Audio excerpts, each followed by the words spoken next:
Erehato Dhammapada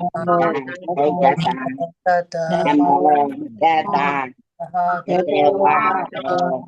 Erehato Dhammapada Namo Tata Bhagavato Erehato Dhammapada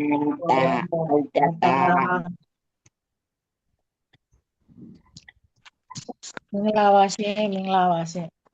မင်္ဂလာပါဆရာမ အရင်တစ်ပတ်တော့ကျမတို့အာကုသိုလ်စေတသိက်ရဲ့ဟွာပေါ့နော်မောင်စတုတ်၄ပါးထင်တယ်ပြီးသွားတာနော် ဟုတ်တော့ဟိုဟာလည်းပြီးသွားရင် လောတရီ၃ပါး လောတရီ3ပါးလည်းပြီးပြီ လောတရီ၃ပါးလည်းပြီးသွားပြီနော် ဟုတ်ပါတယ် လောတရီ၃ပါးလည်းပြီးသွားပြီဆိုတော့ဒီနေ့ကဆုံးတရီစေတသိက်ပေါ့ တော့၄ပါးအစမှာ စာမျက်နှာ166ကကျဲဟိုကအရာထဝမန်8တီလာမီရောက်သွားချဲ166ပြီးသွားတယ်နေချဲ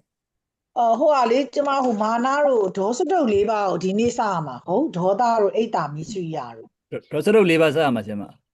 ဟုတ်တယ်နော်ဒေါစတုတ်၄ပါးကိုစရတယ် ဒေါစတုတ်၄ပါးစရ ဟို မှာ တနေ့ကကြောက်ဟို မာနာတိဝါချေ တို့ဘာ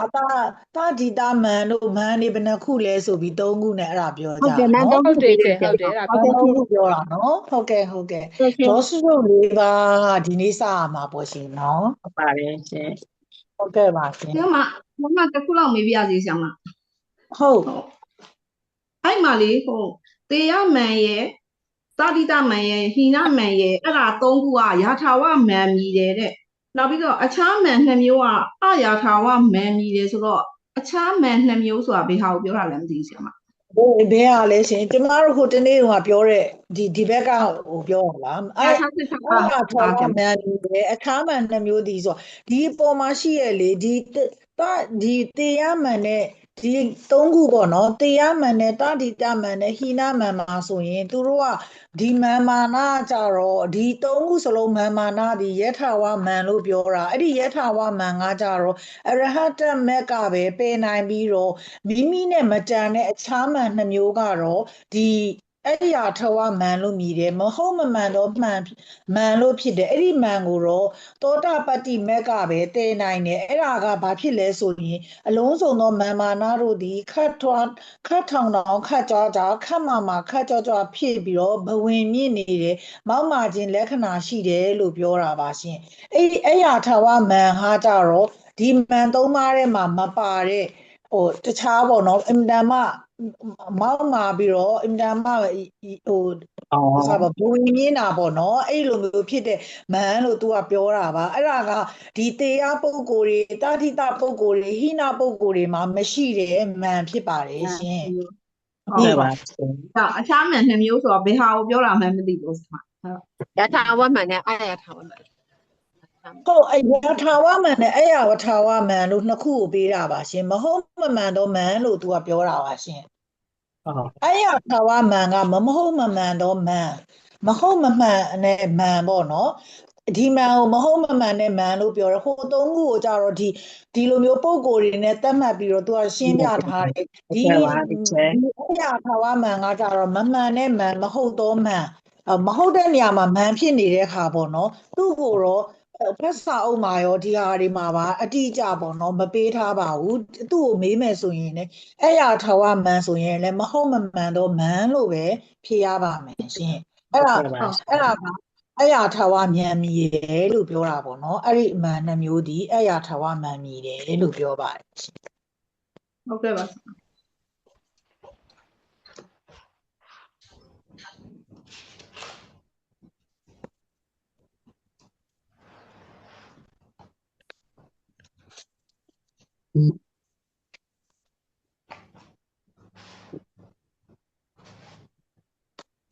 ဟုတ်ကဲ့ရပါပြီပါရှင် ရပါပြီဆရာမ ဟုတ်ကဲ့ နော်ဒေါစတုတ်၄ပါးကိုမသွားခင်ဟိုတနေ့ကမောစတုတ်၄ပါးဆိုတာဘာလဲဆိုတာကျမတို့တူတူပူဇော်ကြည့်ပါမယ်နော်မောစတုတ်၄ပါးကဘာပါလဲရှင်မောဟရဲ့အာဟိရိကရဲ့အနုတ္တပရဲ့ ပါရဲ့ ဟုတ်ကဲ့ပါပြောပါအောင်ရှင်အနုတ္တပရဲ့မောစတုတ်၄ပါးကဘာတွေလဲဆိုရင်မောဟရဲ့လောဘရဲ့အာဟိရိကရဲ့အနုတ္တပရဲ့ပြီးတော့မာနဆိုပြီးတော့ပေါ့နော် ဆိုပြီးတော့လူက၄မျိုးရှိပါတယ်အဲ့ဒါကမောစတုတ်၄ပါးဖြစ်ပါတယ်เนาะဒီသူ့မှာအဲ့ဒီမန်နေမှာသူပြောတဲ့မာနမှာဘာမန်နေရှိလဲဆိုရင်ဘာပုံကိုယ်တွေ၃မျိုးနဲ့ခွဲထားလဲဆိုရင်ဘယ်လိုပုံကိုယ်၃မျိုးလဲဆိုရင်တရားပုံကိုယ်တွေတာတိတပုံကိုယ်တွေဟိနပုံကိုယ်တွေဆိုပြီးတော့၃မျိုးရှိရဲ့အဲ့ဒီတစ်မျိုးထဲမှာတရားမှန်ဆိုတာကဂုံတီရိတွေဥစ္စာတွေပညာတွေအစင်းတွေဂုံတိမ်ပေါ့နော်တီရိဆိုအဲ့ဒီအရာတွေနဲ့ပတ်သက်ပြီးတော့တစ်ဖက်ကသူများထက်တာတာကိုမှတ်ထင်နေတာတတိတမှန်ကကြတော့သူ့ရဲ့ဂုံတိမ်တွေဟာတင်တို့နဲ့ဘာထူးလဲဆိုပြီးဖြစ်နေတာဟိနမှန်ဆိုရင်လည်းသူတို့ထက်ငါအောက်ကြတာဘာရေးဆိုင်เสียရှိလဲဆိုပြီးဖြစ်နေတယ်မှန်ဖြစ်ပါတယ်အဲ့တော့အဲ့ဒီမှန်၃ခုကကျမတို့သိရမှာပေါ့နော်အဲ့ဒီမှန်၃ခုကဘာလဲဆိုရင်ယထာဝဆိုတဲ့မှန်ဖြစ်ပါတယ်နော်အဲ့အရာထာဝမှန်ကကြတော့မဟုတ်မမှန်တော့မှန်ဖြစ်ပါတယ်ရှင်နော်အဲ့ဒီမှာကျမတို့ကမောစတုတ်၄ပါးမှာဒီမာရတွေကဘာတွေနဲ့ဖြစ်တယ်ဆိုရင်သူကမပြည့်တဲ့အိုးဘောင်မင်ခန့်နေတယ်လို့ပဲမာနရှိတဲ့လူတွေက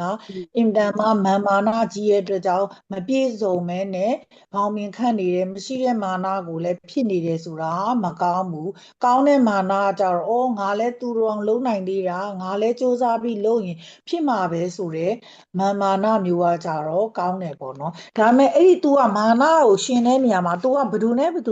မရှင်ဘူးလဲဆိုတာနှစ်ခုရှိရယ်နော်ဒိဋ္ဌိနဲ့ရှင်တဲ့အခါမှာမာနက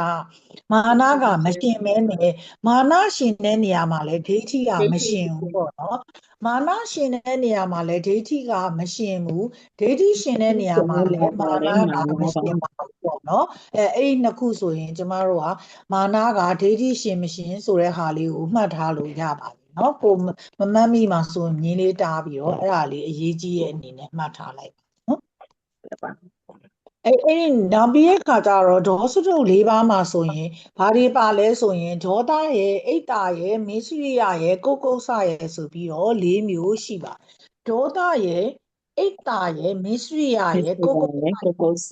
၄မျိုးရှိတယ်နော်ခုနမောစတုတ်ရဲ့ဒီနေ့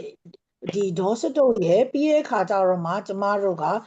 ဒီဘက်ကိုနောက်တစ်ခုကိုပြန်သွားမယ်ခုနကကျမတို့လော်တရီ3ပါးမနေ့တုန်းကပြောခဲ့တယ်နော်လော်တရီ3ပါးလော်တရီ3ပါးလောဘဒိဋ္ဌိ ဒီ မာ က န ကြတော့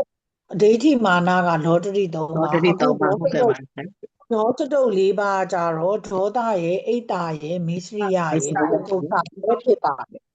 ဒေါသဆိုတာဘာလဲဆိုရင်ကိုယ်စိတ်နှစ်ပါးကိုဖျက်ဆီးတတ်တဲ့အတွက်ဒေါသလို့မြည်တယ်သူ့ရဲ့လက္ခဏာကအင်တန်မှကြမ်းတမ်းတယ်ကိုယ်ရဲ့စိတ်ရဲ့ခေကြောင်းရံမှာလက္ခဏာရှိတယ်မွေပွေးမွေဟောက်ကိုသူ့ကိုဒုံးနဲ့ပုတ်လိုက်တဲ့ခါမှာရှူးကနေဆိုပြီးဒေါသထွက်လာကျမတို့မှာလည်းလူတိုင်းမှာအနည်းနဲ့များဒေါသတွေရှိတာပေါ့နော်အရန်ဒေါသကြီးရဲ့လူရဲ့တာမန်ပဲရှိရဲ့ဒေါသလေးရဲ့ဒေါသကိုချုပ်တီးနိုင်တဲ့လူတွေရဲ့ဆိုပြီးတော့ကျမတို့မှာလည်းအမျိုးမျိုးသောဒေါသဒီကွဲပြားပြီးတော့လူတိုင်းမှာရှိကြတယ်ပေါ့နော်အဲ့ဒီမှာကိုယ့်ရဲ့ဒေါသကိုဒီလိုမွေဟောက်လိုပဲထိလိုက်တာနဲ့ချက်ချင်းမပြင်းတော့ပြီးပြန်ပေါက်တဲ့လူကတော့အင်တန်မှ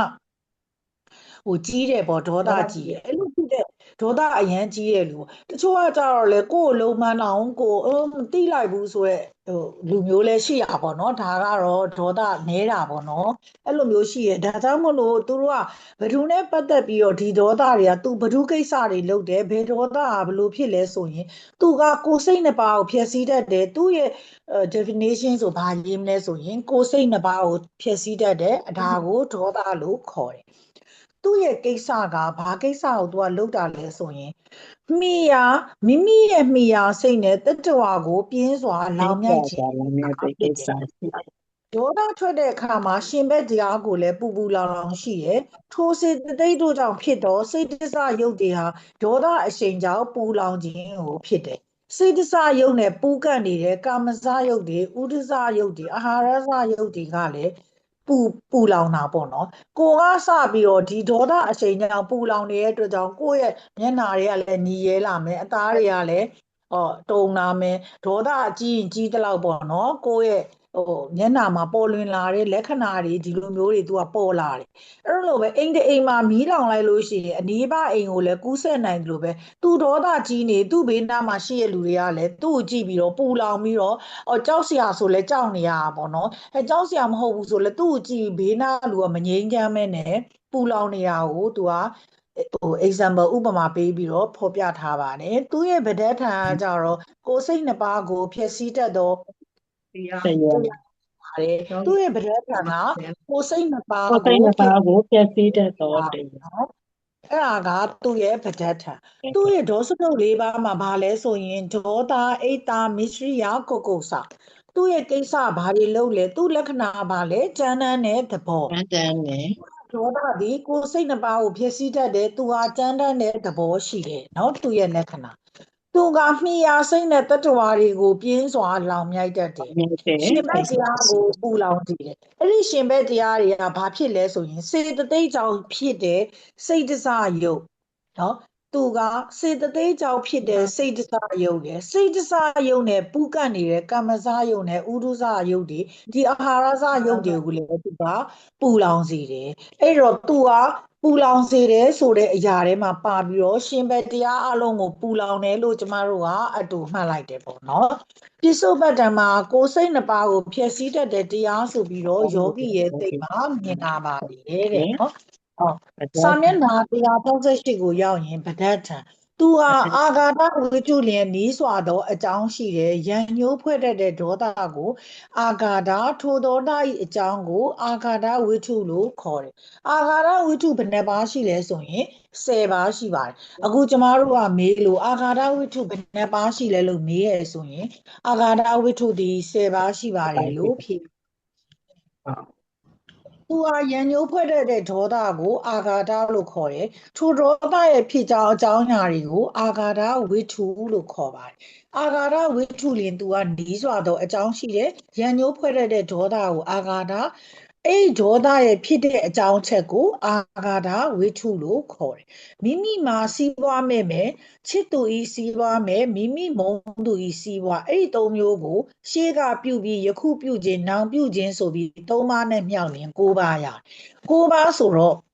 ခုနကပြောတဲ့10ပါးမှာပေါ့နော်သူကဘာလို့ခုနကပြောတဲ့10ပါးမှာဘာပါလဲဆိုရင်တဲ့နော်ခုနကမိမိရဲ့ချစ်သူရဲ့စီးပွားရဲ့ဘုံသူရဲ့စီးပွားမပြုခြင်းတို့ကြောင့်အရာမဟုတ်ပဲအမျက်ထွက်နေခြင်းဟူသောအထာဏဟောပကိုထဲ့၍10ပါးလို့ခေါ်တယ်တခါလေကြောက်လို့ရှိရင်ဒါကခုနကအကြောင်းကိစ္စတွေကြောင့် तू ကစိတ်ဆိုးနေအောင်ပေါ့စိတ်ဆိုးနေတော့ तू က3ခုဆိုတော့ तू က9ပါးဖြစ်သွားတယ်နောက်တစ်ပါးကျတော့အရာမဟုတ်ပဲနဲ့ဒေါသထွက်နေတခါတရံကြလို့ရှိရင်ဒေါသထွက်စရာအကြောင်းမရှိပဲနဲ့လေစိတ်ဆိုးနေရပေါ့စိတ်တွေတိုးနေရပေါ့နော်ကျမတို့လည်းဒီလိုပဲပေါ့နော်ဖြစ်တတ်တယ်ဘာမှလည်းအတိအကျစိတ်ဆိုးစရာမရှိပဲနဲ့စိတ်ဆိုးနေတဲ့ခါပါနေရပေါ့အဲ့ဒီဟာကိုကြတော့ဘလို့စိတ်ဆိုးခြင်းမလို့ထဲ့တဲ့အတွက်ကြောင့်သူအထာဏကောပါထဲ့တဲ့အတွက်သူက10ပါးဖြစ်သွားတယ်အဲ့တော့အရာမဟုတ်ပဲနဲ့အမျက်ထင်အဲ့ဒါဘာလဲဆိုရင်ပါဠိမှာအထာဏကောပါဒီအကြောင်းကိုထည့်လိုက်တဲ့အတွက်10ပါးဖြစ်သွားတယ်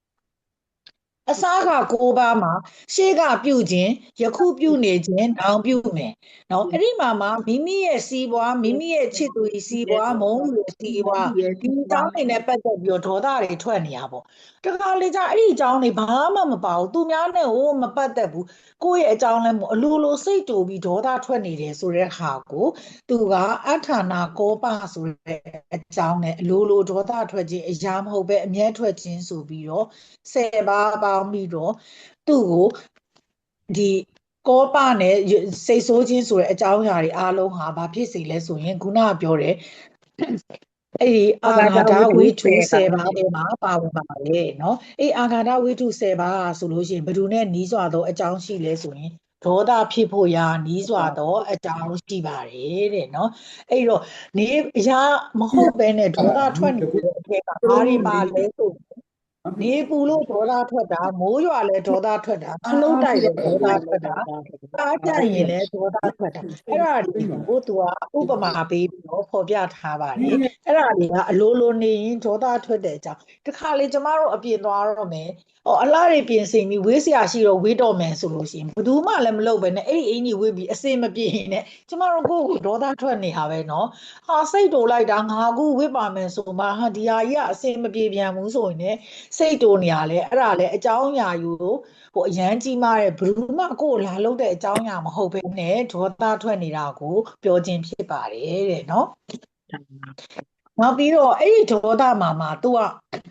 အတက်အကျဒေါသနော်တက်တဲ့ဒေါသနဲ့ကျတဲ့ဒေါသဆိုပြီးတော့ရှိတယ်ဒုံနဲ့ခတ်မိတဲ့မွေးဟောင်းနဲ့တူတယ်တန်ကြီးနဲ့တူတယ်ဆိုပြီးဥပမာပေးထားတယ်စိတ်ညစ်ပြီးတော့စိတ်မချမ်းသာဘူးကြောက်ရွံ့မယ်စိတ်ပြက်မယ်စိတ်ကောက်မယ်ဆဲဆိုမယ်ငေါငန်းမယ်ငိုကြွေးမယ်ပူဆွေးမယ်ရိုက်နဲ့တယ်ဖြက်စီးဒါတွေအားလုံးအတူတူပါပါတယ်ဒေါသတခါလေကြာကျမတို့ဒေါသအရန်ကြီးပြီးအဲ့ဒီအချိန်မှာတစ်ချိန်လုံးစိတ်ဆိုးရတယ်ဒါပေမဲ့ခဏကြာတဲ့အချိန်မှာကျမတို့ဒေါသငြိမ်းသွားတဲ့အချိန်ခါရှိတယ်ပေါ့နော်ငြိမ်းသွားတဲ့အခါရှိအဲ့ဒါကြောင့်မလို့အတဲကြာဒေါသတခါလေကြာလို့ရှိရင်ကျမတို့စိတ်တုံမိတယ်ပြန်စဉ်းစားလို့ရှိရင်ကိုယ်စိတ်တုံမိတာရှက်စရာကြီးလို့ပေါ့နော်ကျမပေါ့နော်ကိုပြန်ဖြစ်မိရဲ့အခါရှိငါဘာလို့ဒီလိုမျိုးဒေါသတွေထွက်ပြီးစိတ်တွေတုံနေရလဲဆိုပြန်စဉ်းစားမိဒါအကုသို့ဖြစ်တယ်ဆိုတော့ဒါမလို့သိရင်ဘူးမဖြစ်သိရင်ဘူးဆိုတဲ့အကြောင်းအရာပေါ့နော်ဒါကြောင့်မလို့ဒေါသဆိုလို့ရှိရင်မကောင်းဘူးဘာလို့လဲဆိုစိတ်ညစ်စရာတွေစိတ်မချမ်းသာစရာတွေကြောက်ရွံ့စိတ်ပြက်စရာတွေ ਨੇ သူကပြတ်သက်တယ်ပေါ့နော်ဒီဒေါသကဒါတွေနဲ့ပတ်သက်ပြီးတော့ဖြစ်စည်းတတ်တယ်လို့ပြောတယ်နောက်တစ်ခုကကြတော့အိတ်တာဒီညူစုတိုက်အဖြစ်ကြောင့်အိတ်တာမီအိတ်တာဆိုတာညူစုတဲ့ကိုထက်တာရင်မနာလို့ဖြစ်နေတာကအိတ်တာကိုထက်တာလို့ရှိရင်မနာလို့ဘူးကိုထက်တာရင်ဘလို့မနာလို့လဲतू ကအရင်ဘဝတော့ကောင်းခဲ့တဲ့အတွက်ကြောင့် तू ဒီဘဝကောင်းနေတယ်ဒီဘဝမှာလဲ तू ကလုံလတွေဝိရိယတွေအားစိုက်ပြီးတော့ကောင်းနေတယ်လို့ तू ကမမြင်မဲနဲ့तू ကငါးထက်တာနေတာအလိုလိုမနာလိုဖြစ်နေတဲ့စိတ်ကဒါဟာအိတ်တာစိတ်ဖြစ်တယ်တခါတလေကျရင်တချို့လူတွေကအတိတ်ဘဝတော့ပြုလုပ်ခဲ့တဲ့အကြောင်းအရာတွေကိုရှိတယ်အဲ့လိုအကြောင်းအရာတွေပြုလုပ်ထားတယ်ဆိုလို့ရှိရင် तू ကဒီဘဝမှာကံကောင်းကြတယ်ကံကောင်းတယ်ဆိုတော့လုံလဝိရိယအားထုတ်အရန်ကိုအားထုတ်စရာမလိုဘဲနဲ့အဆင်ပြေသွားတယ်ပေါ့နော်လုံလဝိရိယအရန်အားထုတ်စရာမလိုဘဲနဲ့သူတို့တွေကအဆင်ပြေမှုလေးတွေဖြစ်သွားတယ်အဲ့ဒါမျိုးကိုမြင်တဲ့အချိန်မှာအဖြစ်မှာပေါ့ तू ကဘာကြောင့်လဲဒါမျိုးကိုကျမတို့ပုထုဇဉ်တွေရဲ့စိတ်အရာမှာပြောမိတာမျိုးရှိတာပေါ့နော်ကျမတို့ကသူ့ရဲ့အရင်းမြစ်သူ့အတိတ်ဘဝတော့ရှိခဲ့တဲ့ခါတွေဟာအ ਨੇ ဆုံးတော့50နဲ့80ရာခိုင်နှုန်းမှာပါမယ်ဒီဘဝရဲ့လုံလဝိရိယအားစိုက်မှုလည်းပါတယ်ပေါ့နော်ဒီဘဝမှာ तू ကအတိတ်ကံပဲပါပြီးဒီဘဝမှာဘာမှမလုပ်ဘူးဆိုရင်ကောင်းတဲ့အားဆိုင်မှုပဲဖြစ်ဖြစ်ကျမတို့ဝိရိယအားဆိုင်မှာလေကောင်းတဲ့လုံလဝိရိယရယ်မကောင်းတဲ့ဝိရိယရယ်နှစ်ခုရှိရပေါ့နော်တခါလေသူများကိုတတ်လိုက်တာလေအားဆိုင်ပြီးတော့တတ်တဲ့စိတ်နဲ့ဝိရိယအားထုတ်တာရှိရနော်ကောင်းတဲ့ဝိရိယရှိတယ်လို့ပဲကောင်းတဲ့အကျိုးဘက်မှာကျမတို့စ조사ပြီးတော့အားထုတ်ပြီးတော့ပြုလုပ်တယ်ဆိုတာကလေဒီအားဆိုင်ပြီးပြုလုပ်တဲ့ကုသိုလ်တွေကြောင့်သူတို့တွေဟာဒီဘဝမှာချမ်းသာကြတယ်အစဉ်ပြေကြတယ်အောင်မြင်ကြတယ်အဲ့ဒါကိုသွားပြီးတော့ကျမတို့ကမနာလို့ဖြစ်နေတယ်ဆိုရင်ဒီလိုစိတ်မျိုးကိုအိတ်တာဆိုပြီးတော့သူကရှင်းပြထားတယ်သူတစ်ပါးတွေရဲ့စီးစိမ်တွေမှာမွေးသူများချမ်းသာတာမမွေးလျော်ဘူးပေါ့သူကိစ္စကဘာလဲဆိုရင်တစ်ပါးတွေရဲ့စီးစိမ်ဥစ္စာမှာမမွေးလျော်ဘူးဒါကစာအနေနဲ့ရေးတာသူတစ်ပါးတွေရဲ့စီးစိမ်မှာမမွေးလျော်ခြင်းပိဿုပတ္တံမှာသူတစ်ပါးတွေရဲ့စီးစိမ်မှာမရှုစိမ်မဲနဲ့မျက်နာလွဲဤအဖြစ်ကိုယောဂီရဲ့ဉာဏ်မှာထင်လာတယ်သူများတွေရဲ့စီးစိမ်ကိုကြောက်သူကမရှုစိမ်ဘူးမျက်နာလွဲတဲ့အဖြစ်နဲ့ဖြစ်တယ်သူများချမ်းသာမကြည့်ချင်ဘူးပေါ့မမြင်ချင်ဘူးဒီလိုမျိုးဖြစ်တယ်သူရဲ့ဗဒ္ဒထံကကြတော့စီးစိမ်နဲ့နီးစွာသောအကြောင်းရှိတယ်မုဒိတာစိတ်ရှိတဲ့သူတော်ကောင်းတွေကကြတော့သူများချမ်းသာတာမြင်လို့ရှိရင်အော်ကောင်းလိုက်တာလို့ စိတ်နှလုံးကောင်းတယ်တွေးပေးတယ်ကောင်းတာကိုမုဒိတာဖြစ်တယ်စိတ်ထားမကောင်းတဲ့လူတွေကကြတော့မပျော်ရွှင်နိုင်မင်းနဲ့အိတ်တာဖြစ်တယ်ဒါကအိတ်တာရဲ့သဘောကိုပြောခြင်းဖြစ်ပါတယ်တဲ့နော်သူ့ရဲ့ပဋ္ဌာန်းတွေကဘာလုပ်တတ်တယ်သူ့ရဲ့ကိစ္စတွေကဘာလုပ်တတ်တယ်ဆိုပြီးတော့သူ့ကိုရှင်းပြခြင်းဖြစ်ပါတယ်တဲ့နော်အဲ့တော့ဒီအိတ်တာရဲ့အကြောင်းကိုပြောပြီးွားရင်အိတ်တာပြီးွားရင်ဘာရှိသေးလဲတဲ့နော်သူ့ရဲ့လက္ခဏာမှာမှအိတ်တာရဲ့လက္ခဏာမှာမှအများကြီးပြန်ပြီးတော့ပြန်ခွဲထားသလိုမျိုးပေါ့နော်ဘာတွေရှိတာလဲပြီးတဲ့ကိုအမှတ်ထားမှာဗရထံမှာဘာရှိလဲပိစုပတ္တံမှာဘာရှိလဲဆိုပြီးတော့အိတ်တာကိုမှတ်တယ်လို့ပဲအိတ်တာနဲ့မစ္စရိယဆိုတာတွဲနေတာပေါ့နော်အိတ်တာနဲ့မစ္စရိယတွဲနေဒီမစ္စရိယမှာဆိုလဲအဲ့လိုပဲသူတစ်ပါးချမ်းသာကိုမရစေလို့မနာလို့အိတ်တာကကြတော့အခုဒီမစ္စရိယကကြတော့သူတစ်ပါးကိုမရစေလို့တာသူများကိုမချမ်းသာစေလို့တာဟိုအိတ်တာကကြတော့ဒါမစ္စရိယအိတ်တာကကြသူများကောင်းနေတဲ့ဟာကိုကိုကဂျားတွေကမြင်ပြီးတော့မနာလို့ဖြစ်နေတာဒီဟာကကြတော့ကိုဘာကိုကောင်းနေတော့မှကိုလိုမျိုးသူများကိုကောင်းမှာဆိုတာကိုမကောင်းတဲ့စိတ်ထားတာကိုကတက်နေတယ်ဒီဟာကိုတက်နေရဆိုသူများကိုမတက်စေချင်ဘူးငါပဲရချင်တာသူတစ်ပါးကိုမရစေချင်ဒါကမစ္စရိယနဲ့အိတ်တာရဲ့ကွာခြားချက်ပေါ့နော်အဲ့ခါကျသူကဘာပြောလဲဆိုလို့ရှိရင်ငါပစ္စည်းသူကငါဥစ္စာတွေသူတစ်ပါးကိုမရစေချင်ဘူးဆိုရင်မစ္စရိယဖြစ်တယ်မိမိစည်းစိမ်ကိုသူတစ်ပါးနဲ့ဆက်ဆံခြင်းကိုတီးမခံနိုင်ဘူးငါသုံးနေတဲ့စည်းစိမ်ကိုသူများကိုသူကမရစေချင်တဲ့အတွက်ကြောင့်သူကအဲ့ဒီကိစ္စကိုဆက်ဆံခြင်းကိုတီးမခံနိုင်ဘူးဆိုပြီးရှင်းတယ်ပိစုပတ္တံမှာတွန့်တိုစုံနေတတ်သောတရားလို့ယောဂီစိတ်မှာထင်လာတယ်အဲ့တော့အိတ်တာရှိရဲ့လူတွေမစ္စရိယစိတ်ရှိရဲ့လူတွေကတွန့်တိုတာပေါ့တွန့်တိုတဲ့စိတ်ကို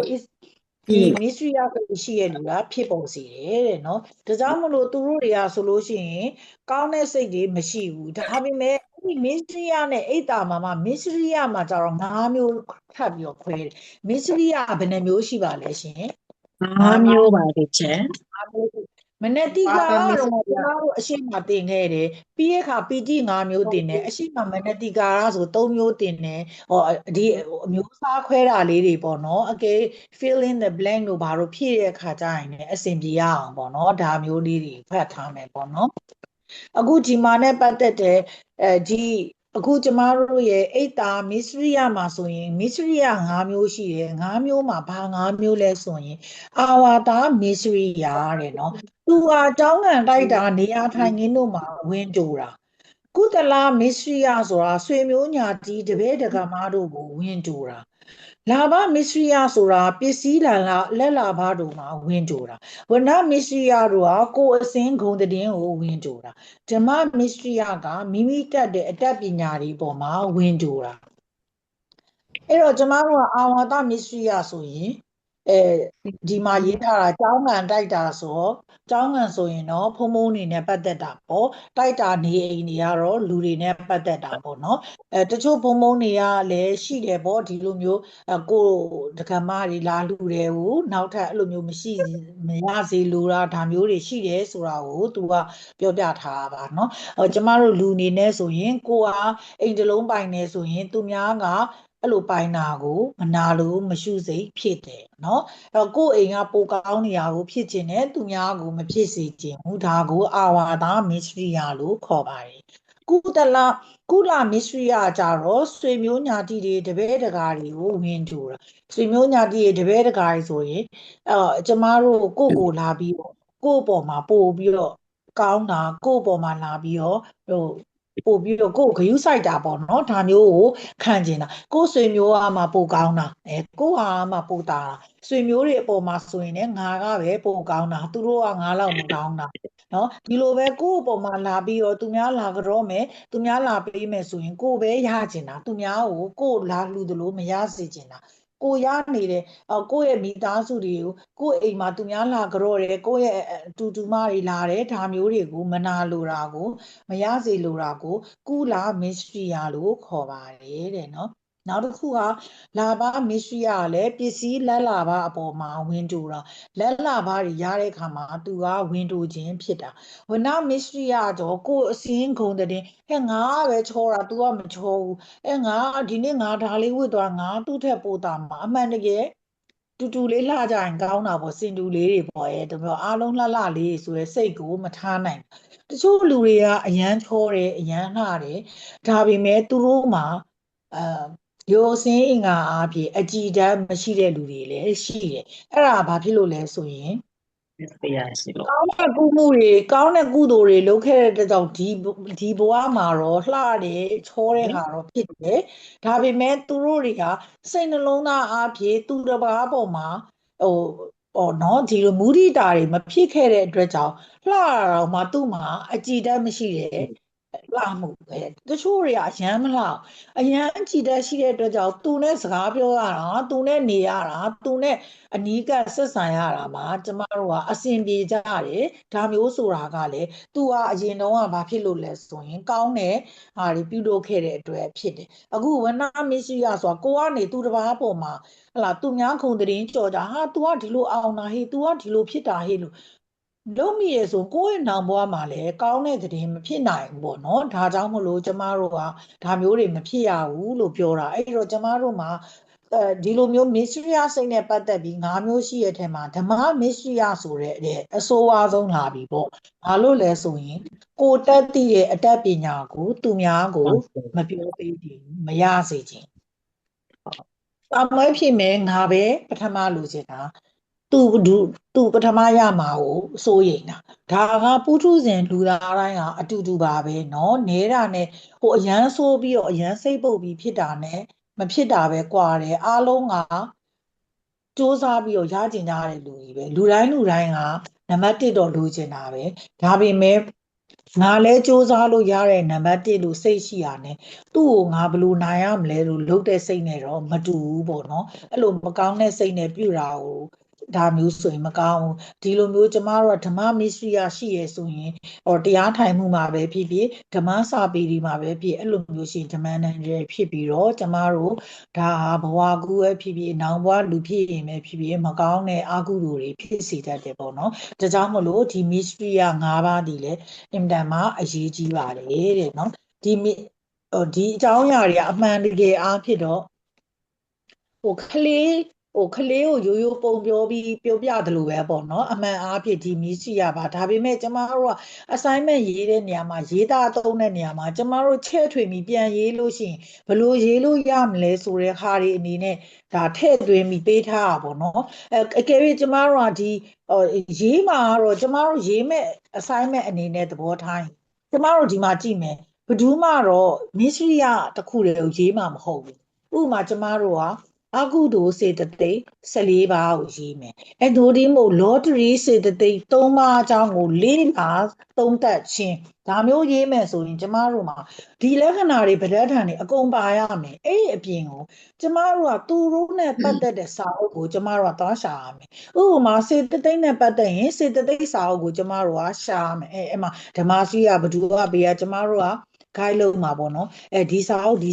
ထဲမှာဆိုရင်ဒါတွေရှိရဆိုရင်ကျမတို့ကဒီအကြောင်းအရာကိုအကျယ်ချဲ့ပြီးတော့ assignment မှာတင်ရမယ်ဒါပေမဲ့ဒီအကြောင်းအရာရဲ့အသေးစိတ်ပေါ့နော်ဒီဗဒ္ဒဋ္ဌာန်တွေပါရတယ်ဒါတွေရေးရတယ်ဆိုတာကိုတော့ကျမတို့ကပါမှာဖြစ်တဲ့ကြောင့်ကျမတို့ဒီတက္ကသိုလ်အနေနဲ့ဒီပြဋ္ဌာန်းစာအုပ်ကိုထုတ်ခြင်းဖြစ်ပါတယ်တာမန်အနေနဲ့ဆိုရင်တော့ဒါကလေးလဲတည်ရဒီလိုစိတ်မပေါ်အောင်ဒီလိုမဖြစ်ရအောင်ဆိုလူတိုင်းနားလေလူတိုင်းနဲ့တည်ရပေါ့နော်ဒါပေမဲ့သူ့ရဲ့ရေးသားပုံစနစ်နဲ့ရေးနည်းတွေဟာဒီလိုမျိုးပါနေတဲ့အတွက်ကြောင့်မလို့ဒီအကြောင်းအရာလေးတွေကိုပြောပြရခြင်းဖြစ်ပါတယ်ပေါ့နော်အဲ့တော့ကျမတို့ဒီမှာရှိမယ်ဆိုမစ္စရိယ၅ပါးလို့ပြောရင်အာဝါဒမစ္စရိယကုလမစ္စရိယ၅ပါးမစ္စရိယဝိညာဉ်မစ္စရိယဓမ္မမစ္စရိယဒါတွေကလည်းကျမတို့ကကွက်လက်မှာပါခြင်းပါမယ်ဒိုဒီမဟုတ်မစ္စရိယ၅ပါးဆိုပြီးအကြောင်းအရာအနေနဲ့လည်းပါခြင်းပါမယ်အမှားမှန်ချိခိုင်းတဲ့အနေနဲ့လည်းရှိခြင်းရှိမယ်ပေါ့နော်ဒါမျိုးတွေကassignment မဟုတ်တဲ့စာမေးပွဲပုံစံတွေမှာမေးတတ်ပါတယ် assignment ကတော့ခုနကကျမတို့ပြောသလိုအရှိရေးရမယ်အဲ့ဒီခါမှာကျမတို့ထည့်သွင်းသုံးရမယ်အကြောင်းအရာတွေပဲဖြစ်ပါတယ်ပေါ့နော်အဲ့တော့ကျမတို့မစ္စရိယ၅ပါးကိုပြီးသွားရင်ကိုကုက္ဆဆိုတဲ့အကြောင်းကိုသွားပါမယ်နော်ကိုကုက္ဆဆိုတာဘာလဲဆိုရင် ကိုကတမီတော့စိတ်ရဲ့ဖြစ်ကြောင်းဖြစ်တယ်ဒါမှမဟုတ်ရင်ဆက်ဆုပ်ဖွယ်ရာအမူအရာတွေလည်းကုတ်စာဖြစ်တယ်182စာမျက်နှာမှာကုတ်စာဆိုတာရှိပါတယ်ဆက်ဆုပ်ဖွယ်ပြုအပ်သောဒုစရိုက်ကိုအာယုံပြုပြီးတော့၎င်းသူစရိုက်ကိုအာယုံပြုပြီးတော့၎င်းထိုးစိတ်သည်ကိုကတမီတယ်ကိုကတအရာပြုအပ်သောဒုစရိုက်မပြုအပ်မိသောသူစရိုက်မုတ်ချရတယ်ဒီအဲ့ဒုစရိုက်တွေသူစရိုက်တွေအာယုံဖြစ်ပြီးတော့ဖြစ်နေတဲ့စိတ်ကိုကရဏုပစာရဟာဖြင့်ရတယ်ကရဏုပစာရအားဖြင့်ရတယ်အဲ့ဒီဒုစရိုက်တွေပြုခဲ့ပြီးရဲ့ဒုစရိုက်မပြုအပ်ပြီးရဲ့သူစရိုက်တွေကဒီကုတ်စထဲမှာပါတယ်ဒါတွေကိုသူကနေပြီးတော့အာယုံပြုလိုက်လို့ဖြစ်တဲ့စိတ်ကိုကြတော့ကရဏုပစာရအားဖြင့်ရတယ်လို့သူကပြောအခုကျမတို့ကကုတ်စဆိုတာလူတယောက်ရဲ့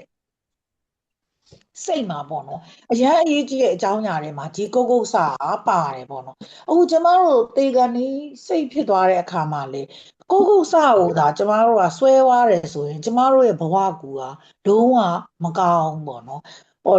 ဒါကြောင့်မလို့ပေါ့တချို့လူတွေကကြောင့်ခဏပြန်တွေးတတ်တယ်ကျမကတော့အဲ့ကုတ်စာနဲ့ပတ်သက်လာရင်ကျမတိတ်ပြီးအဲ့ဒီဟာမရှိဘူးပေါ့နော်ဟိုတိတ်မရှိတတ်ဘူးဒါပေမဲ့ကျမတို့ညီကိုမောင်နှမတွေမှာပဲကျမညီမတယောက်ဆိုရင်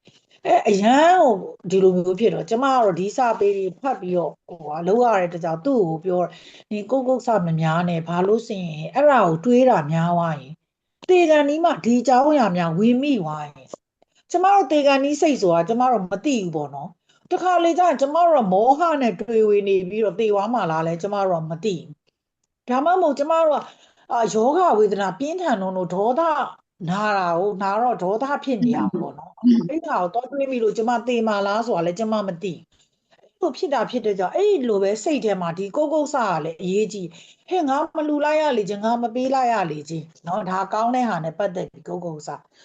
မကောင်းတဲ့ဟာနဲ့ပတ်သက်ပြီးဟဲ့ငါသူ့အပေါ်မှာဒီလိုလုပ်ခဲ့မိတာငါအဲ့ဒါကြီးကိုတွေးလိုက်လို့ရှိရင်ကိုကနောင်နာရပေမဲ့တေကန်ဒီစိတ်မှာအရန်ဒုက္ခရောက်တာဖြစ်တဲ့အတွက်ကျမတို့ကတွေးလို့အဆင်မပြေဘူးပေါ့နော်ဝိပဿနာဒီထဲမှာဓမ္မမိတ်ဆွေတွေကလည်းဝိပဿနာအားထုတ်တဲ့လူတွေလည်းအများကြီးပါတယ်ပေါ့နော်အားလုံးနဲ့အသက်အရွယ်ရပဲဖြစ်ဖြစ်ငယ်ကြီးအခုကဝိပဿနာကိုအားထုတ်ကြတဲ့လူတွေဖြစ်တော့ဝိပဿနာအရာအားဆိုလို့ရှိရင်ကျမတို့ကအ ਨੇ ဆုံးဘယ်သူမှတေချာပေါက်ပေါ့နော်ဘယ်သူမှသောတာပန်လို့တော့ဘယ်သူမှမပြောနိုင်ဘူးဟုတ်တယ်ရပါဖို့ဆိုတာလည်းမဟုတ်ပေမဲ့အ ਨੇ ဆုံးတော့ကျမတို့ရဲ့ဒီပေါ့နော်တမာတိလေးအားကောင်းပြီးတော့စိတ်ရဲ့တည်ငြိမ်ပြီးတော့ပေါ့နော်ဒီဟာနိယဝိထုလေးအလောက်အထိကိုစိတ်တည်ငြိမ်စွာမှတ်သွားနိုင်တယ်ဆိုလို့ရှိရင်နေလားငါလားဖြစ်လာတဲ့အခါမှာအနာဂတ်တတ်ခန္ဓာတတ်ပေါ့ကျမတို့ရဲ့စိတ်ဒီဝိညာဉ်မှတ်တဲ့ဒီစိတ်ဟာတတ်ဖြစ်တော့ကျမတို့စုတည်သွားတဲ့အခါမှာကောင်းတဲ့နေရာကိုကျမတို့ကရောက်နိုင်ဥပမာကျမတို့ကလှူနေတဲ့စိတ်ကိုလေကျမတို့ကိုပေါ့လေဟိုစူးစမ်းပြီးတော့အဲ့လိုမှတ်တယ်ပေါ့နော်ဘာဖြစ်လို့လဲဆိုကျမတို့ကုသိုလ်ကောင်းမှုဘယ်လောက်ပဲလုပ်ဖျားပဲတည်တယ်ကြောင်းပဲစောက်ဘာတွေပဲလုပ်ကျမတို့ကအဲ့ဒီဖျားကိုဟာငါဖျားတည်တာပဲငါနာပဲလို့စိတ်ကူးရင်စိတ်ကူးလိုက်တယ်ဒါကောင်းတာပဲလို့ကောင်းတဲ့စိတ်နဲ့ကူးပေမဲ့အဲ့ဒီကောင်းတဲ့စိတ်ဒီလောဘပါသွားလို့ရှိရင်ကျမတို့ကအဲ့ဒီဖျားမှာသွားစောင့်နေရအဲ့ဒီဘုရားမှာမွေးဖြစ်နေမှာလားဥဒ္ဒဆောင်ဖြစ်နေမှာလားကျမတို့မသိဘူးပေါ့နော်တဘောပြောပြရနော်အဲ့လိုဖြစ်တဲ့အတွက်ကြောင့်ကျမတို့ဟာဒီအရာကုသိုလ်အရာအဖြစ်မှာဝိပဿနာတရားကိုအားထုတ်ထားတယ်ဆိုလို့ရှိရင်နေအဆင့်တစ်ခုအထိရအောင်ပေါ့နော်သောတာပန်လို့တော့မပြောဘူးပေါ့နော်အဲ့ဒါတော့အမြင့်ဆုံးဟိုလူဘဝမှာအရန်ကောင်းနေတယ်ဆိုတော့အရန်ကောင်းဆုံးပေါ့ဒါပေမဲ့အဲ့လိုမျိုးမဟုတ်အောင်ကျမတို့ကရအောင်လုပ်ထားမှကျမတို့ကိုစိတ်ချအခုကျမဒီစာပေတင်နေတယ်ကျမကိုယ်တိုင်လည်းလေးလာနေတော့ကျမကိုယ်တိုင်လည်းစူးစမ်းနေတော့ကျမကိုယ်တိုင်လည်းတင်ယူနေတယ်အခုလည်းကျမမျှဝေနေတယ်ကျမဆရာကြီးဖြစ်နေတဲ့အဆင့်မဟုတ်ပါကျမဒီမျှဝေနေခြင်းသာဖြစ်ပါတယ်အဲ့လိုမျိုးမျှဝေနေတဲ့အချိန်မှာကျမပြောမိရပေါ့နော်စကားတစ်ခုပေါ့ကျမလည်းအဲ့လိုပြောတဲ့အတွက်ကြောင့်ကိုကျမဟို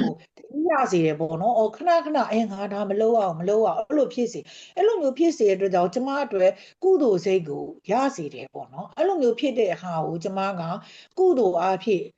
ရအောင်စူးစမ်းပြီးတော့ယူတယ်အဲ့လိုမဟုတ်ပဲနဲ့ဟာငါဒီစာပေတတ်တာ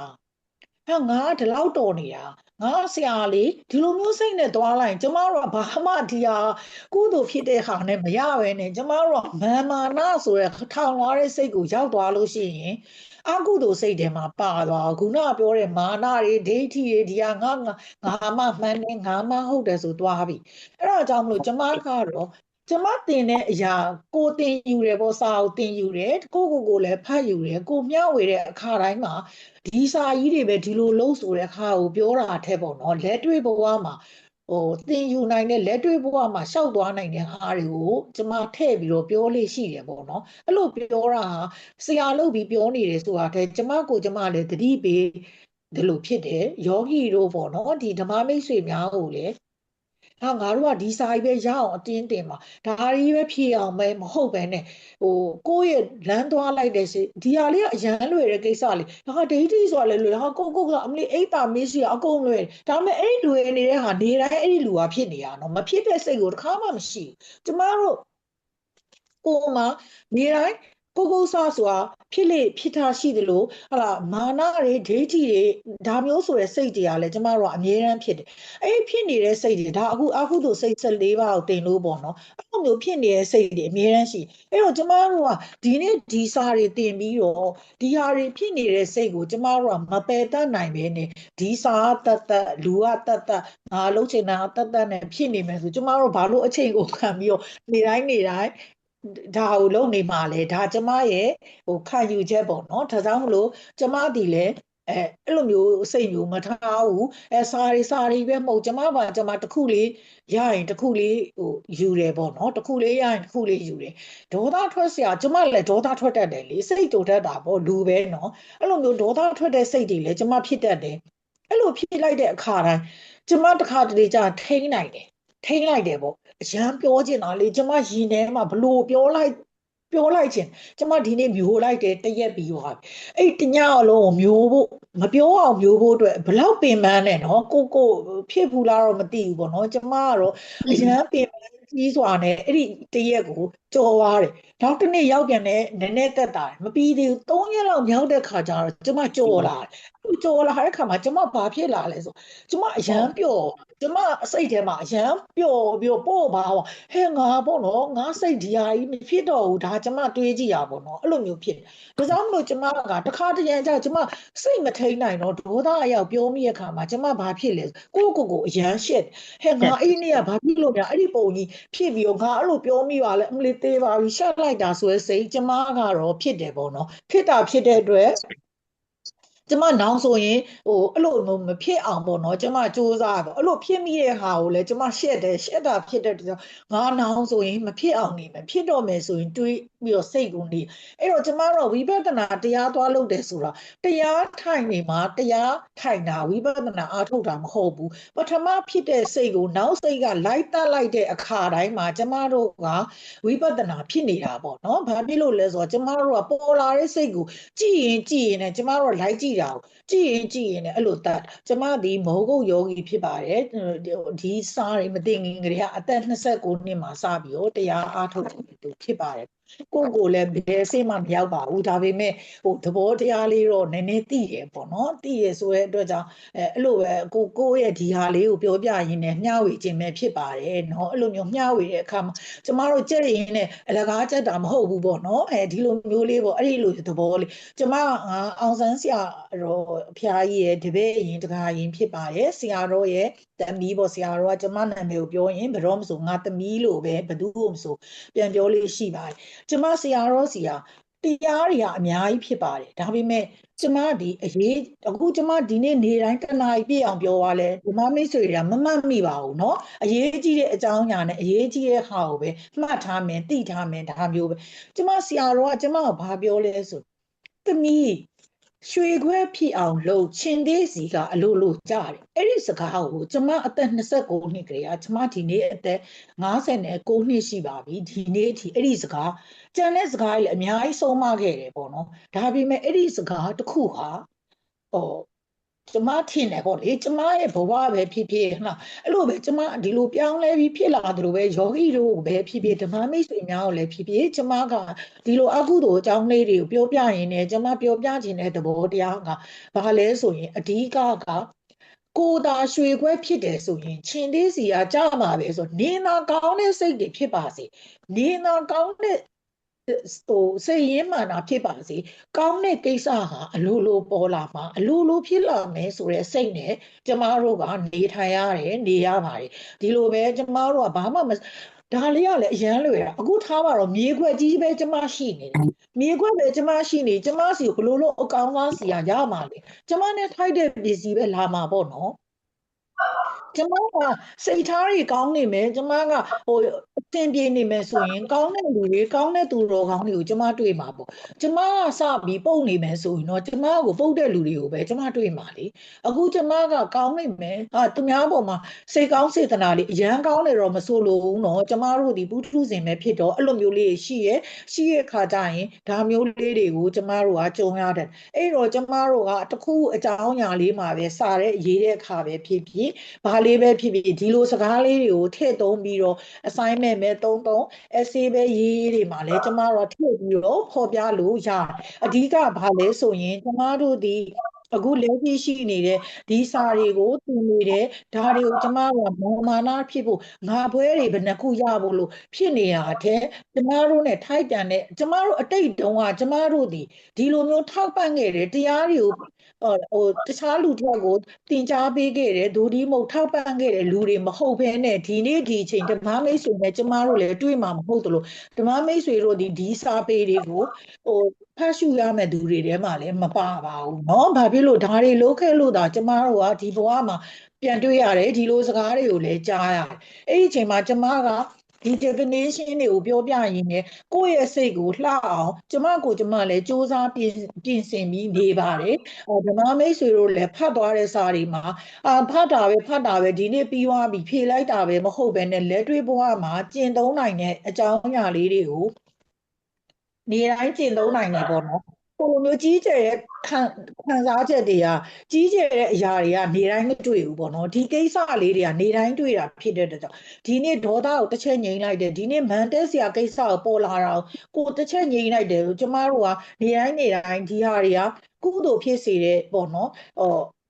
စကားတွေဖြစ်ပြီးအဲ့ဒီကနေတစည်းနဲ့ကျမတို့ရေအိုကြီးပြည့်သွားသလိုပဲကျမတို့တေကန်ဒီဖြစ်မှာစိတ်ဓာတ်တွေကဖျားမြတ်စွာဘုရားဒီဟောတဲ့တရားတွေမှာဆရာတော်ကြီးတွေဟောတဲ့တရားတွေမှာဒါတွေအားလုံးပါပြီးသားပါဒါပေမဲ့အားလုံးပါပြီးသားပြင်မဲ့တစ်ခါတရံမှာကြားလို့ရှိရင်မေ့သွားတာပေါ့ကျမကိုယ်တိုင်လည်းဒီလိုပဲအဲ့တော့ကိုယ့်ရဲ့ဖြစ်နေတဲ့စိတ်တွေကိုစင်ကျင်သွားလို့ရှိ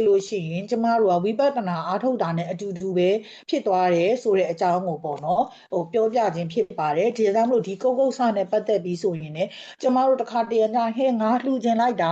ဘာလို့လဲလှူခြင်းတာဟဲ့ရေးပေးပေါ့ငါဘလောက်လှူခြင်းလိုက်တော့သူများကြီးလှူလိုက်တာ300ကျမတို့က300မလှူနိုင်ဘူးပေါ့တဘောကမလှူနိုင်တော့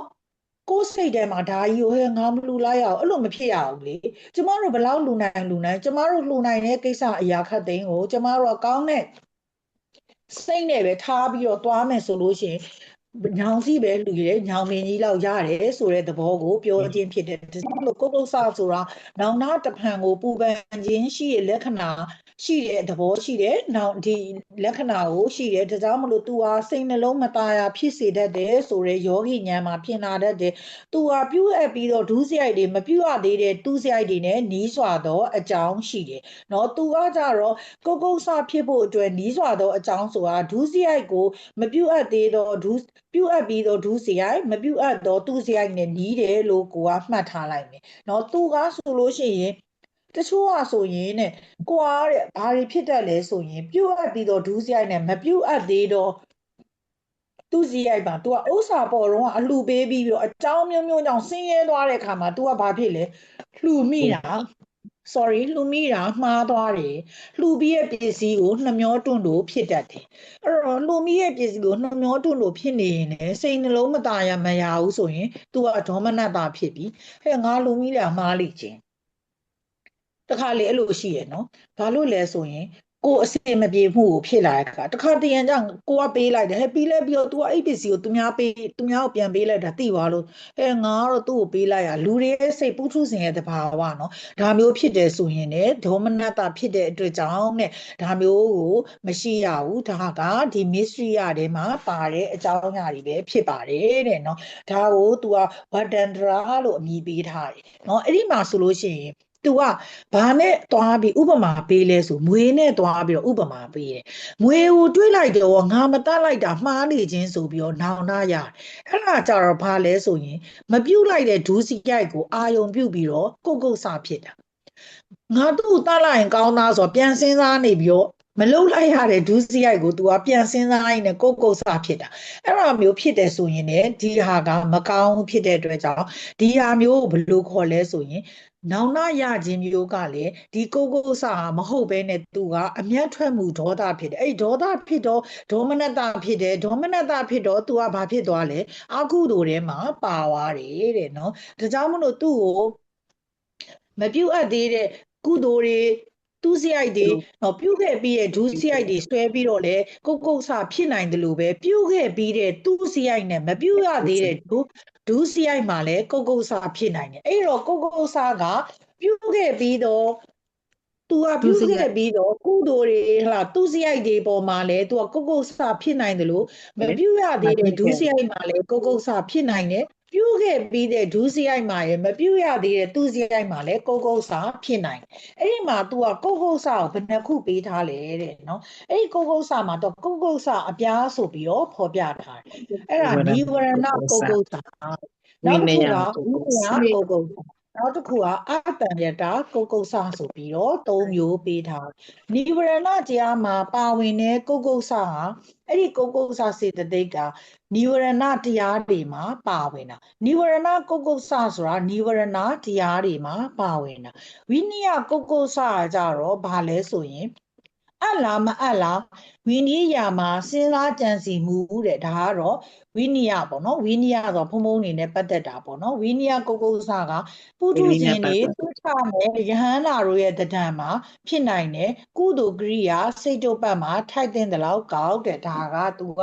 ဟိုကုသိုလ်နဲ့ပုရိယာတွေမှာသူကရှင်းပြထားခြင်းဖြစ်တယ်အတန်ယတာကုတ်စာတော့တဲ့ဖျားဝိကတ်တဲ့ပရိသတ်အစီအများစသည်တို့မှာကိုနှုံကိုမဆောင်စည်းဘူးလက်လှုပ်မယ်ခြေလှုပ်မယ်စကားပြောလို့ရှိရင်ချွဲတလေဖတ်မယ်ဟာဘလို့ပြောမယ်ဟိုစကားပြောတဲ့ခါမှာကိုနှုတ်မူရာလှုပ်ရမ်းပြီးတော့ပေါ့နော်တချို့ကစကားပြောလို့ချင်းခြိတောင်းလှုပ်နေတဲ့ခေါင်းလှုပ်အဲ့လိုမျိုးစုံပေါ့နော်ဒါမျိုးတွေမြင်ရတာမဖွယ်ရတဲ့ခါမျိုးကိုလည်းသူကဒီဟာကိုလည်းပြောခြင်းဖြစ်ပါတယ်ပေါ့နော်ဒါကြောင့်မလို့သူ့မှာဆိုလို့ရှိရင်ဒေါသစတဲ့စေတသိက်၄ပါးမှာဒေါသမှုတွေနဲ့ရှင်တဲ့အတွက်ကြောင့်မာနရဲ့အနောက်မှာထိနရဲ့အဖြစ်မှာသူကရှိတယ်တဲ့နော်အဲ့ဒီ၄ပါးမှာဒေါသဟာနိယတယောဂီဖြစ်ပြီးတော့အရှိမထားခုနကပြောတယ်စေတသိက်၄ပါးမှာဒေါသမှုတွေနဲ့သူကရှင်တာရှင်ပြီးတော့မာနရဲ့ဘာဖြစ်လဲအနောက်မှာရှိရဲ့ထိနရဲ့အရှိမဖြစ်တယ်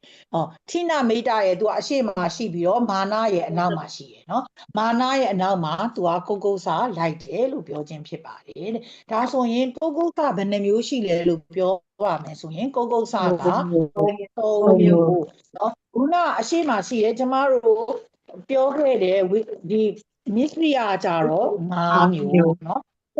မစ္စရိယ၅မျိုးကုတ်စာတော့၃မျိုးဖြစ်ပါတယ်အဲ့တော့သုံးတရိ၃ပါးမှာဆိုရင်သုံးတရိယကြတော့၃ပါးရှိသုံးတရိယဘာတွေလဲဆိုရင်ထိနရဲ့မိတ်တရဲ့ဝိဇိကိစ္စသူကထိနရဲ့မိတ်တရဲ့ဝိဇိကိစ္စရဲ့ဆိုပြီးတော့သုံးတရိမှာ၃ပါးရှိပါတယ်သုံးတရိ၃ပါးမှာထိနဆိုတာစိတ်လေးလံနဲ့ဘယ်လိုမှကြာပန်းဒီညပွင့်ပြီးတော့နေထွက်ရင်ညှိုးသလိုပဲစိတ်ကိုအနေဉာဏ်ပြင်းအောင်ဖိခန့်တတ်တဲ့သဘောရှိရဲ့ထိနရှိလို့ရှိရင်စိတ်လေးလံနဲ့ကျမတို့ကထိနဖြစ်လာလို့ရှိရင်ဘာဖြစ်စေလဲဆိုရင်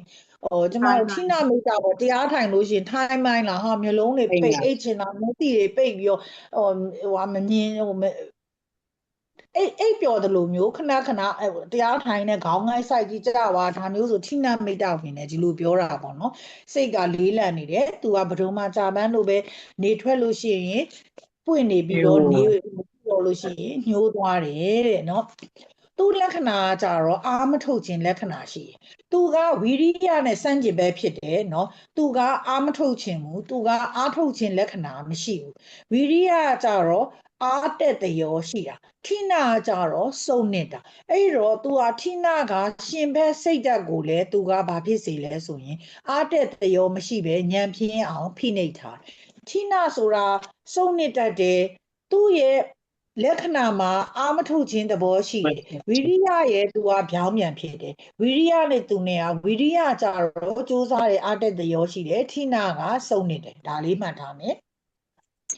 ဝီရိယကိုဖယ်ရှားခြင်းကိစ္စရှိတယ်။ထိနာဝင်လာပြီဆိုရင်ဝီရိယကိုသူဖယ်ရှားတယ်။ဘာလို့လှုပ်ချင်စိတ်ကိုမရှိဘူး။ကြက်ချင်စိတ်ကိုမရှိဘူး။စာလည်းမလှုပ်ချင်ဘူးဆိုတဲ့စိတ်တွေဖြစ်တတ်တယ်။နောက်တစ်ခုကကြတော့သူဟာပြစ္ဆုတ်ပတ္တန်အဖြစ်စုံနေခြင်းသဘောတရားရှိရဲ့အဖြစ်လို့ယောဂီတွေကိုမြင်။သူကစုံနေခြင်းသဘောရှိရဲ့။ तू ကဘယ်လိုစုံနေတာလဲဆိုလို့ရှိရင် तू ကဘာမှမလုပ်ချင်ဘူးပေါ့။စုံနေတယ်ဆိုတော့ तू ကလှုပ်ချင်စိတ်လည်းမရှိ၊ကိုင်ချင်စိတ်လည်းမရှိပြင်းရည်ပြီးတော့ညီငွေနေတယ်ပြင်းတွဲနေတယ်เนาะအဲ့ဒါကသူ့ရဲ့ပြစ္ဆုတ်ပတ္တလို့ပဲပဋ္ဌထံကလည်းညီငွေတယ်ငိုင်မီးတယ်အဲ့ဒီအကြောင်းတွေနဲ့နီးစွာတော့အကြောင်းရှိတာကပဋ္ဌထသူကဘယ်သူနဲ့နီးစွာလဲအကြောင်းရှိလဲလို့ပြောရင်သူကဘယ်သူနဲ့နီးရလဲရှင်သူကညီငွေတယ်ငိုင်မီးခြင်းဆိုတဲ့အကြောင်းညာသူကဒီတယ်เนาะဝိရိယရဲ့စန့်ကျင်ပဲဖြစ်တယ်အဲ့ဒါကထိနာမိတ္တာကြတော့စေတသိက်ကိုမထက်တန်ပဲတွန့်တိုစေတတ်တော့ကြက်မွေးသည်မီးနဲ့တွေ့လို့ရှိရင်တွန့်လိန်သွားတယ်တွန့်လိန်သွားတယ် तू ကဘာဖြစ်သွားလဲတွန့်ဆုတ်သွားတယ် तू ကစေတသိက်တရားတွေကိုမခန့်ညာအောင်ခံတာခြင်းအဖြစ်ကိုမိတ္တာလို့မြည်တယ်အဲ့ဒီမိတ္တာဟာရှင်ဘက်စေတသိက်တွေကိုတက်ကြွခြင်းမရှိအောင်လဲ तू ကပြုလုပ်တတ်တယ်တက်ကြွခြင်းမရှိအောင်ကိုလဲ तू ကဖိနှိပ်ထားတတ်တယ်ဒါကြောင့်မို့လို့သူ့ရဲ့စေတသိက်တရားခန့်ညာမရှိဘူးထိနာမိတ္တာကိညာတတ္တဝါတွေကလည်းပြင်းရည်ပြီးတော့ထိုင်မှန်းနေတတ်တယ်ဒါကြောင့်မို့လို့ထိနာမိတ္တာနှစ်ပါးဟာထက်တန်မရှိတော့တာသင်္ခါရိကစိတ်တွေနဲ့ရှင်တယ်အဲ့တော့ထိနာမိတ္တာကဘယ်သူနဲ့ရှင်လဲဆိုလို့ရှိရင်တာသင်္ခါရိကစိတ်နဲ့ရှင်ပါတယ်တဲ့เนาะနောက်ပြီးတော့အနောက်ပိုင်းရောက်တော့မှသင်္ဃဟနီးနဲ့အသင်္ဃဟဒီဟာတွေမှာဘယ်လိုရှင်လဲဆိုရဲစိတ်နဲ့စေတသိက်ရှင်တွေကိုထပ်ပြီးတော့ရှင်းပါလိမ့်မယ်เนาะဒီဟာကအရင်ဆုံး definition လေးပဲမှတ်ပုံမှတ်နည်းလေးကိုအရင်ပြောခြင်းဖြစ်ပါတယ်သူ့ရဲ့ရတကိစ္စကတော့ဝိညာဉ်ဓာရတွေကိုဖွဲ့ထားခြင်းကိစ္စရှိတယ်ဝိညာဉ်နဲ့ဓာရတွေကိုဖွဲ့ထားခြင်းကိစ္စရှိတယ်မိတ္တဖြစ်တဲ့အခါမှာအိတ်ချင်မှုလူဖြစ်တဲ့ဘယ်အာယုံကိုမှတွဲလက်စာမယူဘူးဒါကိုဖြစ်စေတယ်ဘဝင်ကြနေမှုများတဲ့အတွက်ကြောင့်မို့လို့ဝီထိစိတ်အဖြစ်နေပြီးတော့စက္ခုဓာရစက္ခုဝိညာဉ်တို့မှာပိတ်ဆို့နှွဲမှောင်ပြီးတော့ထားဒါဟာမိတ္တရဲ့ကိစ္စသူကဘသူ့ကိုပိတ်ဆို့တာလဲစက္ခုဓာရနဲ့စက္ခုဝိညာဉ်ကိုပိတ်ဆို့ပြီးဖွဲ့နှောင်အဲ့တော့စက္ခုဓာရနဲ့စက္ခုဝိညာဉ်ကိုဘသူပိတ်ဆို့လဲဆိုရင်သူ့ရဲ့မိတ္တရဲ့ကိစ္စကပိတ်ဆို့ထားတယ်เนาะဒါသူ့ရဲ့ကိစ္စကိုသူ့ရဲ့ function ကဒီလိုမျိုးလုပ်တယ်ဒီလက္ခဏာရတ္တတွေဟာထိနာနဲ့လည်းသက်ဆိုင်တယ်တဲ့เนาะခုနကပြောခဲ့တယ်ဒီမိတ္တလိုပဲထိနာနဲ့လည်းသက်ဆိုင်တယ်ထိနာသည်လည်းဒါတွေကိုပိတ်ဆို့ထားတဲ့သဘောသူ့ရဲ့ပြစ္ဆုတ်ပတ္တန်ကကြတော့တုဆုတ်ခြင်းရဲ့ကိစ္စဖြစ်တယ်ယောဂီရဲ့ဉာဏ်တွေကိုသူကဘာဖြစ်စေလဲဆိုရင်တွန်းဆုပ်သွားတယ်ဆိုတော့ तू အိတ်ငိုက်တယ်ငိုင်ပြီးတယ်ဒီလိုမျိုးအကြောင်းအရာတွေနဲ့မှိတ်တုပ်ဖြစ်နေတယ်တဲ့မျက်တောင်လှုပ်နေတယ်ဒီလိုအဓိကပြောချင်တာထိနာမိတ္တဒီအိတ်ချင်းငိုင်ပြီးခြင်းအကြောင်းအရာဖြစ်တယ်အဲ့ဒီမှာကျမတို့ကမြင်းလေးတားထားရင်ထိနာမိတ္တဒီပုထုဇဉ်တိခါတို့ဤအိပ်ပျော်ခံဤနဲ့နိုးခါစားတို့၌များသောအားဖြင့်ဖြစ်တတ်၏တဲ့နော်ဒီဟာဘယ်ချိန်မှာဖြစ်တတ်တာလဲပုထုဇဉ်တိခါတို့ဤအိပ်ပျော်ခံဤနဲ့နိုးခါစားတို့မှာဖြစ်တတ်တယ်နော်သူနင်းချိုက်အိပ်ပျော်နေတဲ့အချိန်မှာတော့ထိနာမိတ္တာမရှိတော့ဘူးသူကအရန်အိပ်ပျော်သွားတဲ့အတွက်เนาะအဲ့တော့မရှိတော့ဘဝင်ရဲ့စိတ်အစဉ်အနေနဲ့ဆိုရင်ဝိဘတ်စိတ်တာဖြစ်တယ်ဒါကြောင့်မလို့ तू ကငိုင်မီးတယ် तू ကငိုင်မီးနေတယ် तू ကပြင်းရည်နေတယ်ဆိုတဲ့အခါမှာဆိုလို့ရှိရင် तू ကဘာဖြစ်နေလဲဆိုရင်သူ့ရဲ့အကြောင်းအရာကနီးစွာတော့အကြောင်းအရာနဲ့ရှိတယ်ဆိုတော့ तू ဘယ်လိုပြန်ပြီးတော့ရှင်းထားလဲဆိုရင်ထိနာရောမိတ္တာရောဒီငိုင်မီးချင်းမှာအတူတူဖြစ်နေတဲ့အတွက် ဘယ်ဟာနဲ့မှခွဲလို့မရဘူး ဘယ်လိုလဲ လောဘမှုဒေါသမှုနှစ်ပါးနဲ့ဆိုင်တဲ့အတွက်ကြောင့်ဝီစီကိစ္စအရှိကနေထားတယ်။ तू ကဘယ်သူနဲ့ဆိုင်လဲဆိုရင်လောဘမှု လော စိတ် ဘ နဲ့ မှု ဒေါသမှု ဒေါသမှုတို့နဲ့ဆိုင်တယ် ဆိုင်တဲ့အတွက်ကြောင့် तू ကအဲ့ဒီအရှိမထားခြင်းဝီစီကိစ္စအရှိမထားတယ်တဲ့နော်အဲ့ဒီမိတ္တကယုတ်တရားမဟုတ်ဘူးမိတ္တဆိုတာယုတ်တရားမဟုတ်တယ်မိတ္တယုတ်တရားမဟုတ် तू ကစိတ်ထဲမှာဖြစ်နေတာရုပ်ပေါ်မှာ तू ကဖြစ်တာမဟုတ်ဘူးဆိုပြီးတော့ तू ကယုတ်တရားမဟုတ်ဘူးပြောတယ်ယဟန္တာတွေအိတ်နေတဲ့အခါမှာတဲ့နော်ခန္ဓာကိုယ်ကမရွှင်နှမ်းပဲညှိုးနှမ်းပြီးအားနေတဲ့အတွက်ကြောင့်အဲ့ဒီအာယုန်တွေစုံနစ်ပြီးတော့ဘဝင်အစဉ်ဖြစ်ရုံမှသာရှိတယ်ရှေ့ဖို့နောက်ဖို့မှာဌိနမိတ္တမပါဘူးဒါကြောင့်မလို့သူ့ရဲ့ခန္ဓာကိုယ်ရဲ့ညှိုးနှမ်းမှုဟာဆိုလို့ရှိရင်တစ်ပင်များရဲ့ညနေအချိန်ကမှညှိုးနှမ်းရုံပဲရှိတယ်လို့ပဲအိတ်တယ်ကျမတို့ပုထုဇဉ်တွေတိခါပုဂ္ဂိုလ်တွေနဲ့နော်ဒီယဟန္တာတွေနဲ့မတူတာကယဟန္တာတွေကအဲ့ချိန်မှာအိတ်တယ်ဆိုတော့ခန္ဓာကိုယ်မရွှင်နှမ်းပြီးတော့ညှိုးနှမ်းပြီးအားနေပြီးတော့စုံနစ်ပြီးဘဝင်အစဉ်ကြရုံပဲအိတ်တာဖြစ်ရုံပဲကျမတို့လိုဌိနမိတ္တတွေဟာငိုင်းပြီးညီးတွေ့ပြီးတော့အိတ်တာမဟုတ်ဘူးသူကကြတော့သူ့ရဲ့ခန္ဓာကိုယ်လေးကိုသူကညှိုးနှမ်းနေတဲ့ခန္ဓာလေးကိုသူကဘာဖြစ်ချင်တာလဲဆိုရင်တက်တာအောင်ပေါ့နော်သူကဒီလိုဖြစ်အောင်ပဲအိတ်ဆရာရှိလို့အိတ်သွားတဲ့တကယ်လို့ပဲညနေအချိန်ရောက်လို့အိတ်သွားတယ်လို့ပဲသူကပြုလုပ်တယ်ဖြစ်တယ်တဲ့နော်အဲ့ဒီအိတ်ချင်းနဲ့ပတ်သက်ပြီးတော့သူကဘာတွေပြောထားလဲဆိုရင်ခန္ဓာကိုယ်ညှိုးနှမ်းခြင်းကြောင့်အိတ်တယ်လို့သူကပေးတယ်ဒီလိုပေးတဲ့အခါမှာဌိနမိတ္တတွေဆိုတာလည်းအတူတူပဲဌိနမိတ္တတွေကခန္ဓာကိုယ်ညှိုးနှမ်းခြင်းကြောင့်ဖြစ်တယ်ဒါပေမဲ့ပုထုဇဉ်နဲ့တိခနှစ်ပါးစလုံးမှာတော့ထိုက်တယ်လို့ဖြစ်နိုင်တယ်သူကခန္ဓာကိုယ်ညှိုးနှမ်းခြင်းကြောင့်လည်းဖြစ်နိုင်တယ်ဒါမှမဟုတ်လို့ရှိရင်ပြင်းဤညင်းတွဲငိုင်မီးနေတဲ့အတွက်ကြောင့်လည်းဖြစ်နိုင်ယဟန္တာကတော့မဟုတ်ဘူး तू ကဘာဖြစ်လဲညှိုးနှမ်းလာတယ်ပင်ပန်းလာတယ်ညအချိန်တန်လို့ तू ကရိုးရိုးပဲအိတ်သွားတယ်ဒါကြောင့်မလို့စိတ်ကိုဖိနှိပ်တတ်တယ်မိတ္တနဲ့စေတသိက်ကိုဖိနှိပ်ရပြီခွဲလို့လည်းမရဘူးပူးတွဲပြီးတော့ရှင်ကြတယ်စိတ်ကိုဖိနှိပ်တာနဲ့မိတ္တကစေတသိက်ကိုဖိနှိပ်တာအဲ့ဒီစိတ်ကိုဖိနှိပ်တဲ့နေရာမှာမိတ္တကစေတသိက်ကိုဖိနှိပ်တယ်သူ့ရဲ့စိတ်ကစိတ်ကိုလည်းဖိနှိပ်တယ်ဒါကြောင့်မလို့ तू ကခွဲလို့မရဘူးလို့ပြောတာမိတ္တကနံတရားမဟုတ်ဘူးယုတ်တရားလို့အယူရှိနေတယ်ကေစီဝါဒအတွက်ဖယ်ရှားခြင်းကိုအထာတလီနီဒီအထာတလီနီဆိုတဲ့နေခပခန္ဓာမှာရူပါဌိနမိတ္တဒီလောဘမှုဒေါသမှုစိတ်နှစ်ပါးနဲ့ဆိုင်တဲ့အတွက်ကြောင့်ဝီစီကိစ္စရဲ့အရှိမထားတယ်မောဟမှုနဲ့သာဆိုင်သောကြောင့်ဝီစီကိစ္စကိုအနောက်ဆုံးမှာထားတယ်ဝီစီကိစ္စကဘယ်သူနဲ့ဆိုင်တာလဲဆိုရင်မောဟမှုနဲ့ပဲဆိုင်ပါတယ်ခုနကဌိနမိတ္တကကြတော့လောဘမှုရဲ့ဒေါသမှုနှစ်ပါးနဲ့ဆိုင်တယ်ဒါကြောင့်မလို့သူ့ကိုဝီစီကိစ္စရဲ့အရှိမထားခြင်းဖြစ်တယ်ဝီစီကိစ္စကတော့ဘယ်သူနဲ့ပဲဆိုင်တာလဲဆိုလို့ရှိရင်မောဟမှုနဲ့ပဲဆိုင်တယ်ဌိနမိတ္တကလောဘမှုစိတ်နဲ့ဒေါသမှုစိတ်နှစ်ပါးစလုံးနဲ့ဆိုင်ပါလေတဲ့နော်အဲ့တော့ဒါကကျမတို့ကဒီအကြောင်းအရာရဲ့ပေါ့နော်ဌိနမိတ္တဝီစီကိစ္စဆိုတဲ့အကြောင်းအရာတွေနဲ့ပတ်သက်ပြီးတော့ဆုံးတရီ၃ပါးကိုဒီနေ့ဒီအထိပေါ့နော်အရင်ပြောပြီးတော့ပူဇော်ထားပါမယ်ကျမတို့အတူတကွာပူဇော်ကြည့်ကျင်တာကဒါဆုံးတရီ၃ပါးပေါ့နော်လောတရီ၃ပါးလေးကိုမှတ်မိပါသေးလားရှင်လောတရီစေတသိက်၃ပါးအထက်မှာပူဇော်ခဲ့တာပေါ့နော်အဲ့တော့ကျမတို့ကအတူတကွာဒီလောတရီစေတသိက်၃ပါးဒီဆုံးတရီစေတသိက်၃ပါးရဲ့ခုနကတော့ကျမတို့ပူဇော်ခဲ့တဲ့အကြောင်းညာနော်ဒီလောဘတွေဒေါသတွေမာန်တွေအားလုံးကိုပူဇော်ခဲ့တဲ့ဒီစေတသိက်လေးတွေကိုအစအဆုံးပေါ့နော်ကျမတို့ပြန်ပြီးတော့ပူဇော်ကြည့်မယ်နော်အကုသိုလ်စေတသိက်14ပါးရဲ့အစပေါ့နော်ကျမတို့မှာအကုသိုလ်စေတသိက်14ပါးရှိတယ်အဲ့မှာဒေါစတုတ်က4ပါးရှိတယ်4 3 4နဲ့ကျမတို့အကြည့်တယ်လို့ပေါ့နော်အဲ့တော့ဒေါစတုတ်4ပါးအဲ့တော့ကျမတို့အဲ့ဒီဟာကိုအတူတူပူဇော်လိုက်ပါမယ်နော်အဲ့တော့ဖတ်ကြည့်ပါအောင်ရှင်စာမျက်နှာ150နဲ့ခုနှစ်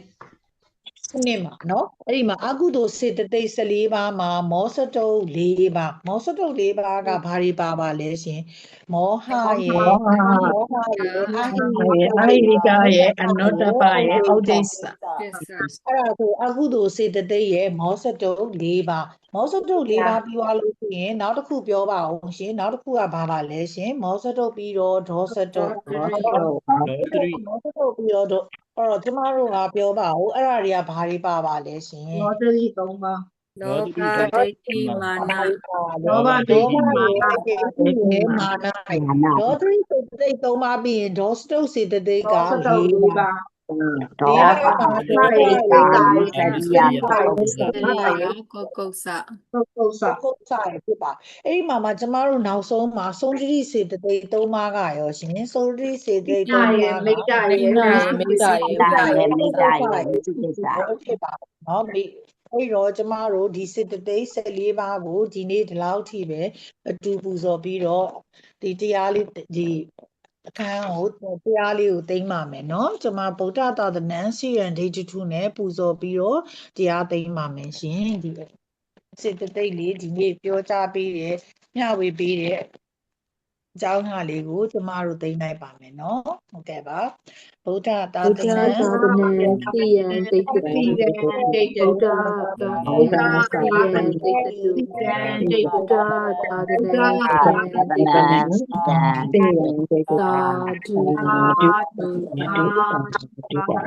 ု ဓမ္မမိတ်ဆွေများလည်းဒီဘဝဒီခန္ဓာနဲ့ပင်တရားဓုတွေကိုလည်း